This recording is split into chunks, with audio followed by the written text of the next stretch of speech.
কাজ পাওয়ার শক্তিশালী একটি আমলের কথা বলে দিব।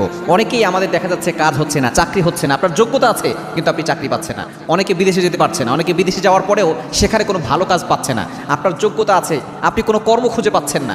যারা এই বিপদের ভিতরে পড়ে আছেন, আপনি কোরআনের একটি আয়াতের আমল করবেন। এই আমলটি করেছিলেন হযরত মূসা আলাইহিস সালাম। হযরত মূসা আলাইহিস সালাম যখন কঠিন বিপদে পড়ে গিয়েছিলেন, অর্থাৎ তিনি যখন মিশর থেকে মাদিয়ান শহরে চলে গিয়েছিলেন, তখন তার থাকার ব্যবস্থা ছিল না, খাবারের ব্যবস্থা ছিল না, রিজিকের কোনো ব্যবস্থা ছিল না, কাজের কোনো ব্যবস্থাপনা ছিল না। তখন হযরত মূসা আলাইহিস সালাম একটি গাছের ছায়ার নিচে বসে একটি দোয়া পড়েছিলেন। এই দোয়ার বদৌলতে শোয়েব আলাইহিস সালামের বাসায় তার কাজের ব্যবস্থা হয়েছে, খাবারের ব্যবস্থা হয়েছে এবং শোয়েব আলাইহিস সালামের মেয়ের সাথে তার বিয়েরও ব্যবস্থা হয়ে গেছে। সুতরাং একটা দোয়া আপনাকে সকল ধরনের বিপদ আপদ থেকে হেফাজত করবে, অর্থাৎ আপনার কাজের ব্যবস্থা করবে, রিজিকের ব্যবস্থা করবে, যদি কারো বিয়ে না হয় বিয়েরও ব্যবস্থা করবে। খুবই চমৎকার একটি দোয়া হযরত মূসা আলাইহিস সালাম আমলটি করেছিলেন। আল্লাহ তাআলা পবিত্র কোরআনুল কারীমের ভিতরে কোট করে দিয়েছেন। পবিত্র কোরআনুল কারীমের 20 নম্বর পারা 7 নম্বর পৃষ্ঠার 7 নম্বর লাইন, সূরা কসাসের 24 নম্বর আয়াতের একটি অংশ।